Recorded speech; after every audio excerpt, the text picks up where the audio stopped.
Hi, Virgo. There are people who arrive here in the middle of something, mid thought, mid feeling, mid waiting.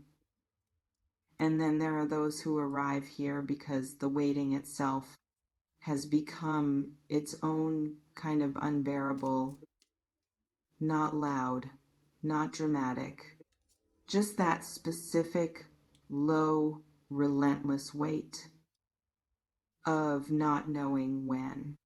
If that weight brought you here tonight, then maybe you were always going to end up exactly here in this quiet, with this, you've been waiting, not passively, not with the easy patience of someone who isn't invested.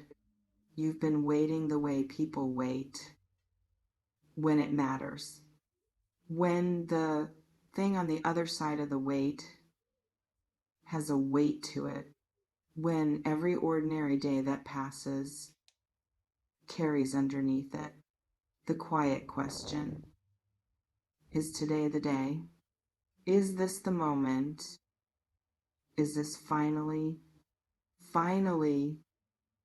when it happens?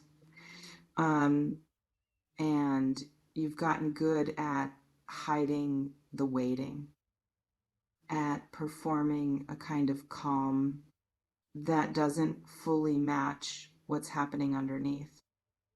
You go about your days, you do the things, you show up and function and sometimes even laugh, genuinely laugh, and yet underneath all of it, there's this low, persistent hum. This frequency you can't quite turn off. This part of you that is always half listening for the thing that hasn't arrived yet. And the hardest part is less than #0. 5 is greater than the part nobody talks about when they talk about waiting. Isn't the not having. It's the not knowing when. Because the not having you can manage. The not having has a present tense. It's now, it's today, it's this. But the not knowing when that lives in every future moment simultaneously, it colonizes tomorrow and next week and next month. It makes every day a potential arrival and every night a quiet accounting of what didn't come. Again, still. And there's something specific that happens to a person who waits like that for long enough. Something quiet and gradual that you might not have noticed happening to you. The waiting starts to feel like deserving, like the length of the wait is somehow proportional to the worthiness of what's coming. Like the longer you've endured it, the more patience you've demonstrated, the more you've earned the right to what's on the other side. And that logic, as understandable as it is also one of the most quietly painful things a person can believe about themselves. Because it means the waiting becomes proof that you're patient enough, proof that you want it badly enough, proof that you deserve it. And when it doesn't come on the day you thought it might, in the form you imagined, the absence becomes proof of something else, something darker, something about whether you were ever going to receive it at all. And you felt that darker proof on the days when the weight felt heaviest, when the thing you've been holding space for seemed furthest away, when the hope, that fragile, carefully maintained hope, flickered in a way that frightened you. Not because you gave up, but because for a moment, just a moment, you wondered whether the hope itself was the thing keeping you stuck, whether the waiting was less about what's coming and more about something you haven't examined yet, something closer, something internal. There's a question that lives underneath the waiting, underneath the anticipation of the surprise, the date, the arrival, a question you haven't fully asked yourself yet. Or maybe you've asked it and then quickly moved past it because the answer felt too uncomfortable to sit with. The question is this: what are you actually waiting for? Not in the obvious sense, not the surface answer. The thing, the person, the moment, the change. But underneath that, what does the arrival of that thing represent? What does it mean? Not practically, not logistically, but emotionally, psychologically, in the deepest part of how you understand yourself. What does it mean if it comes? And more importantly, what does it mean if it doesn't? Because somewhere in the architecture of this waiting, there's a belief, a quiet foundational belief that this thing, whatever it is, will change something essential. Not just your circumstances, but something about how you feel about being you, something about the story you tell yourself, about whether your life is moving, whether you're moving, whether you are in some way you haven't articulated enough, as you are right now, before the surprise, before the arrival, before whatever's coming comes. And that's the tender place. That's where the real weight lives. Not in the waiting itself, but in what the waiting is protecting you from having to feel. Because as long as there's something coming, as long as the surprise is on its way, the date is approaching, the thing is almost here. You don't have to fully inhabit now.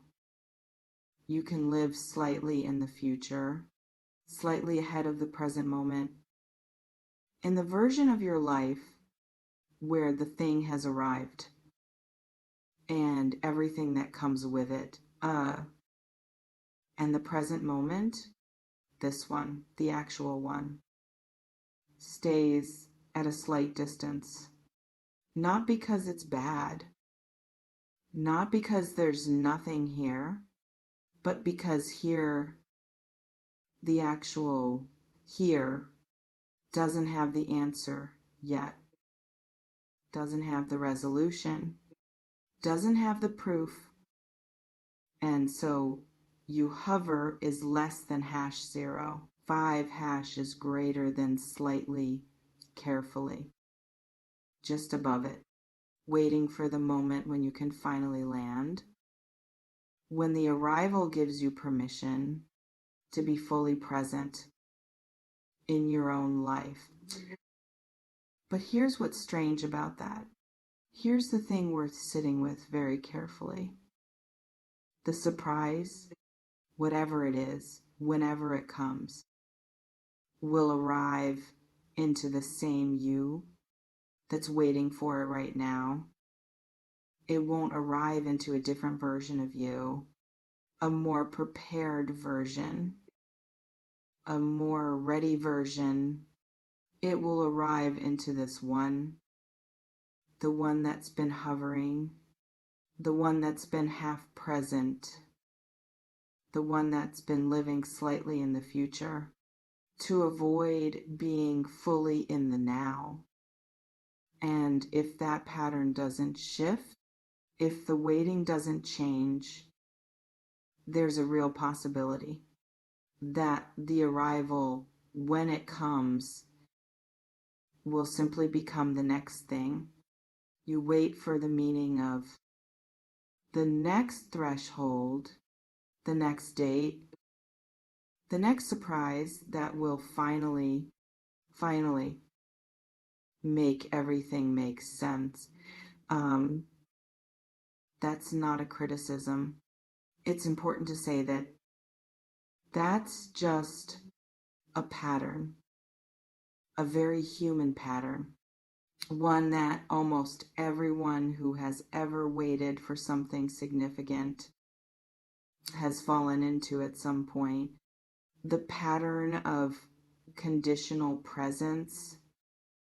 I'll be fully here, fully myself, fully alive to my own life. When this arrives, when this resolves, when this finally happens, when I finally know the date, and the date, the exact date you've been looking for. Even if it were given to you right now, even if someone sat across from you and said, here, this day, this moment, mark it, would it actually give you what you're looking for? Or would it just move the waiting? Would it just shift the anxiety from when to how, from will it come to will it be what I imagine?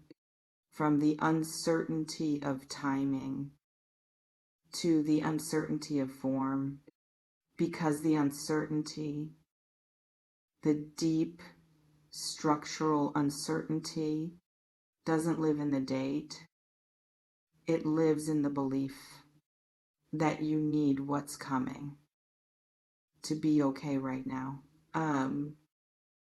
And you, this version of you right now, in this moment, you are more okay than the waiting is letting you feel. That's worth saying. More okay than the hovering, the anticipation, the half presence, more complete than the space you've been holding open for the thing that hasn't arrived yet.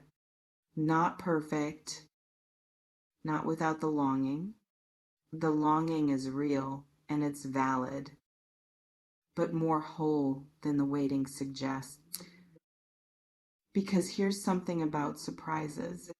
Real ones, the ones that actually change things, not just circumstances, but something internal, they don't usually arrive on a date you were given. They don't usually announce themselves. They arrive in the middle of an ordinary moment is less than #0. 5 # is greater than when you were present enough to receive them. When you were actually here, not hovering above the now, waiting for later, but here, grounded enough, open enough, still enough to notice. And the ones that got missed, the quiet arrivals you might have overlooked, they probably happened when you were too deep in the waiting to feel them land, too focused on the expected form of the thing to recognize it when it came in a different shape, too busy looking forward to feel what was arriving right beside you right now in ways that didn't match the image you'd been holding. That's the thing about surprises. By definition, they don't look like what you expected. That's what makes them surprises. And if you're waiting for a specific shape, a specific date, a specific form, a specific announcement, you might be inadvertently filtering out everything that doesn't match the image, everything that's arriving quietly, everything that's been trying to land in the spaces between your anticipation. So here's a different kind of question. Not when is it coming, but what if something is already here? Not the thing you've been imagining. Not in the form you've been picturing, but something real, something present, something that's been waiting in its own way is less than #0. 5 hash is greater than for you to be still enough to notice it. What if the surprise, the real one, the one that matters, isn't an arrival from outside, but a recognition from inside? A moment where you look at your own life, this one, the actual one, the imperfect, unresolved one, and see something in it you've been too busy waiting to see. Something worth being present for. Something that was always there, quietly, patiently, underneath the waiting. That's not a consolation prize. That's not a way of saying, stop wanting what you want. Want it. Keep wanting it. The wanting is alive and real, and it belongs to you. But maybe alongside the wanting, there's room for something else. A different kind of attention. One that doesn't require a date. One that doesn't require a surprise.